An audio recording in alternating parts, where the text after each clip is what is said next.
Hi guys, what's up? I am Jeannie Mae, and this is Mondays with Mae Bae. And before we get too far into this, I'm just going to apologize about my little eye patch deal here. I promise I'm not trying out to be a pirate.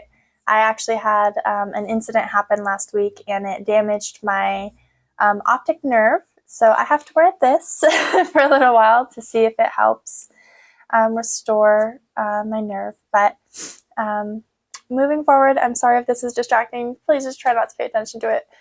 I wanted to talk this week about building a relationship with God. And a lot of the times, we don't actually think about what goes into relationships or building relationships. I know myself, I kind of just expect it to happen, right? Like I'm like, oh, I go to church. Oh, I listen to gospel music. I do this podcast. Yeah, God loves me. He favors me. He'll talk to me. But half the time, I catch myself not actually putting in the work to have that relationship with God. And I don't know about you guys, but you can't really have a good relationship with someone if you're not willing to put in the work. If you don't talk to your spouse, what kind of relationship are you going to have with your spouse? If you don't talk to your boss, what kind of relationship are you going to have with your boss? If you don't talk to God, how can you expect to have a good relationship with God? You don't. It's not going to happen.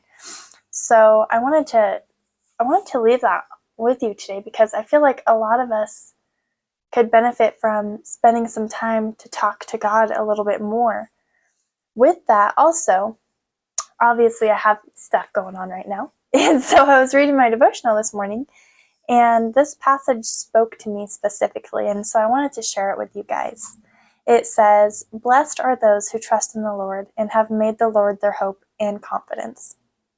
That's from Jeremiah 17:7. And I feel like so often we hear God speaking to everyone around us. We hear all of these incredible stories about how God healed a blind person or how God brought someone back from the dead or X, Y, and Z, but we never hear about or think about all of the incredible things that he does in our life. And I feel like a lot of the times it's because we forget to trust in God. And I was actually recently reminded that during our hard times is when we need to turn to God the most. And when we feel discouraged and lost and scared, that's when we actually need to turn to God the most. We need to trust in the Lord and just trust in his plan. And as scary as it may be, as terrifying as it can be, we need to trust that God has a plan for us and that his plan is what's best for us. So allow God to lead you blindly. Allow him to lead you blindly. Of course, I'm making a lot of blind references right now, but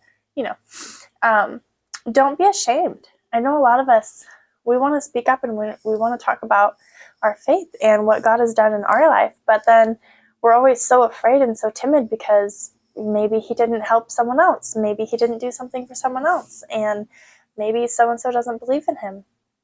That's not for you to worry about. All you need to worry about is what you can do. Stop being ashamed of God. God's not ashamed of you. He will never reject you. So why do we reject him sometimes, right? It doesn't seem fair. You can't have a good relationship with someone if you're constantly rejecting them. How desperate are you for that relationship with God? I know I'm very desperate for it. And I don't say desperate in the term of like, I'm willing to do whatever. I mean it in the term of like, I want to be accepted. I want to be loved. I want to be appreciated unconditionally by our Creator. I am desperate for that connection with God. And so I'm willing to put in the work. I'm willing to sacrifice myself. I'm willing to speak up in front of people on camera, even with an eye patch, to talk about my time with God and what he's done in my life, because I really truly feel that God will reward us when we can fully trust in him. Sorry guys, I'm a little emotional today. Just like anything,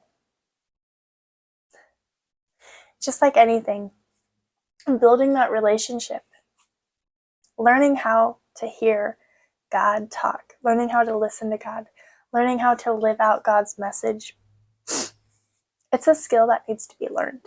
It's not something that you're just going to learn overnight. It's not something that you're just going to wake up one day and be like, oh, yep, I'm a master. No, you need to practice it.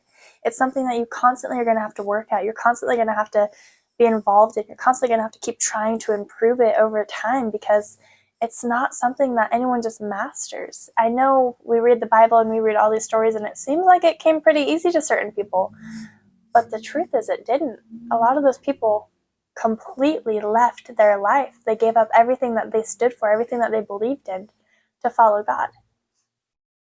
So this is a skill that we need to practice, to develop. This isn't something that we're just going to wake up one day and be an all-star pro basketball whatever, like you practice. If you want to be a bodybuilder, you don't just wake up one day huge. No, you go to the gym, you put in the work, you practice your diet, your nutrition, you try out different workouts. Same with anything else. You have to practice. So why do we expect oftentimes for our relationship with God to just be perfect when we don't put in the work? We don't learn how to talk to God. We don't learn how to listen to God. We don't learn how to have a good relationship with God, but we always expect it to just be perfect. And then we get so discouraged when it's not. I might just be speaking to myself here, but when I expect something to happen and it doesn't happen, I get so upset. I get so upset. And there's even times where I have to remind myself, like, God's time, not your time, Jeannie. Just breathe. It's okay. God's time. And then something even more incredible happens, maybe down the road at a later date, but it always happens on God's time. And a lot of the time, I feel like we just need to remind ourselves that, because God is speaking to you. You need to listen. It's up to you if you're going to listen or not. God talks to you in the most intimate way. It's a conversation between you and Him. Only you can hear that. But a lot of the time, we are so focused on our vision, our goal, our plan in our life that we ignore it. We don't want to hear what He's saying, because we're like, yeah, God, I know you kind of want me to do that, but I really thought I could do this instead. And then you go and you try it, and then you fall on your face, and then you're like, okay, God, I'll try it your way. Right? Like, I've done it. We've all done it. You need to learn how, when God listens, when God speaks, you listen. You need to learn how to develop that skill to stop and say, you know what, God? You're right. I'm going to do what you say. You know what, God? You're right. This probably isn't the best for me. You need to learn how to develop that relationship with Him so that you can move forward with Him. And I know it's scary. I know it's hard. But the Lord will lead you with unfailing love. Psalms 25:10. The Lord leads with unfailing love and faithfulness all who keep His covenant and obey His demands. I'm sorry, but if you're telling me that if I want to be accepted and I want to be truly loved, all I have to do is do what you ask, keep your word, and obey when you tell me to do something. Sounds pretty easy. But see, human nature is to be disobedient. It's not human nature to do as we're told.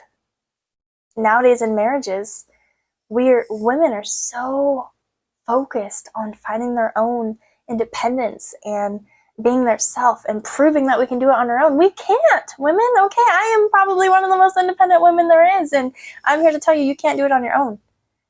I recently learned, okay, that a man and a woman complement each other. You're not there to challenge each other. You're not there to prove you can do what the other person can do. Yes, men can cook for themselves. Yes, they can clean. Yes, they can take care of the kids. Yes, women, you can go get a job. Yes, women, you can work on your car. Yes, women, you can do all these things. But a relationship comes together and they complement each other. The man is the provider and the protector. We need to stop taking that away from the men. And men, we are the nurturers, the lovers. We are there to make your house a home. Stop trying to take that away from us. Once we can learn to coexist and coexist, our house will be beautiful. There will be unfailing love and faithfulness. But it's because we don't know how to create that bond that everything falls apart. Just like your relationship with God. We need to trust that God has our best interest at hand. We need to trust that God will always deliver anything that we need if we simply ask. He's our protector, our provider, our encourager, our nurturer, our armor, our strength, our shield. He's everything. We just simply need to obey him. When he says, hey, I know you really enjoy doing this, but could you please do this? We just need to do it. When he says, hey, I'm really worried about some decisions you're making, why don't we try this? Do it. I know it is human nature to fight. I know it is human nature to prove your independence, to prove that you can do things. Stop trying to prove something to everybody. You don't have to prove anything to anyone. You are beautifully and wonderfully made in God's image. You are you. There's no other you. So stop trying to be something you're not. Work on building that relationship with God. Work on building that foundation with God. Allow God to lead you. He will not fail you. He will not lead you into destruction. He will not lead you down a dark, lonely path. He will lead you to everlasting life, unfailing love, and faithfulness. You need to trust in the Lord. And I'm speaking to myself more than I'm speaking to you guys right now, but sometimes I say what I need to hear on here just so I can hear it. You need to trust in the Lord. You need to trust his plan for you. You need to trust his vision for you. You need to stop questioning it and allow God to lead. Learn how to hear his voice. Learn how to listen when he speaks. God's not going to reject you. I know more often time we're so afraid of rejection that we will do anything and everything to keep the one we love. But why don't you bring that same passion to your relationship with God? I know we're made in God's image and he's just supposed to love us, right? But how can we actually have a relationship with him if we don't work on one? He loves you, regardless of the decisions you make, regardless of any mistakes you've made in the past. I am far from perfect. But when I've chosen to allow God to take residency in my soul, I became a better person. And I know I've said this before, but you can literally ask anyone that knew me 10 years ago versus anyone that knows me now. I'm a way better person now than I was then. And I'm still growing. I'm still learning. I'm still changing. I'm still adapting. We all are. We're always learning. You never stop learning. No one will ever fully learn everything that there is to learn. But just like anything else, no one can make you learn anything either. You have to want to learn it. So if you want that relationship with God, you have to be willing to put in the work. You have to be willing to try. You have to be willing and desperate enough to beg God to come into your life.